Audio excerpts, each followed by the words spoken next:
ਸਾਰਿਆਂ ਕੋਲ ਨਹੀਂ ਬੈਠ ਹੋ ਰਿਹਾ ਤੇ ਤੁਸੀਂ ਨਾ ਬਾਬੂ ਸਾਰੇ ਜਾਣੇ ਜ਼ਰੂਰੀ ਹੈ ਕਿ ਸਾਰਿਆਂ ਨੇ ਇਕੱਠੇ ਹੀ ਬਹਿਣਾ ਇਹਦੇ ਤੇ।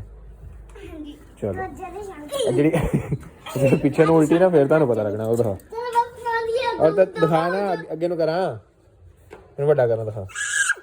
ਆ ਦੇ ਪਿੱਛੇ ਮਾਮ ਤੂੰ ਇਹ ਹੋਇਆ ਵੱਡਾ। ਅੱਛਾ ਅੱਛਾ ਉਰਿਆ ਮੇਰੇ ਕੋਲ। ਅੱਛਾ ਮੇਰੇ ਕੋਲ ਕੀ ਹੋਇਆ ਵਾ? ਅੱਛਾ ਮੇਰੀ ਗੱਲ ਸੁਣ, ਅੱਗੇ ਸਾਰੇ ਕਹਿੰਦੇ ਆ ਮਾਇਰਾ ਨਹੀਂ ਰੋਂਦੀ, ਹੁਣ ਮਾਇਰਾ ਰੋਣ ਲੱਗ ਗਈ। ਲੋ ਜੀ ਚੱਲ ਫਿਰ ਆ ਨਾ ਇਧਰ ਮੇਰੀ ਗੱਲ ਸੁਣ ਯਾਰ, ਇੱਧਰ ਤਾਂ ਮੈਂ ਸੋਹਣੀ ਦੀ ਨਹੀਂ। ਚੱਲ ਉੱਠ ਫਿਰ ਮੈਂ ਤੈਨੂੰ ਇੱਕ ਚੀਜ਼ ਦੱਸਾਂ। ਹਾਂ ਲੈ ਹੋ ਗਈ ਸੀ। ਇੱਧਰ ਵੇਖ ਤੇ ਇਹ ਉੱਤੇ ਬਹਿ ਗਈ ਹੁਣ ਤੂੰ ਨਹੀਂ ਬੈਠੀ, ਕਿੰਨੀ ਬੁਰੀ ਬਾਤ। ਚੱਲ ਇੱਕ ਦਫਾ ਮਾਇਰਾ ਨੂੰ ਵੀ ਬਹਿਣ ਦੇਣਾ ਫਿਰ। ਬਹੂਗੀ ਮੇਰੀ ਸੋਹਣੀ ਧੀ।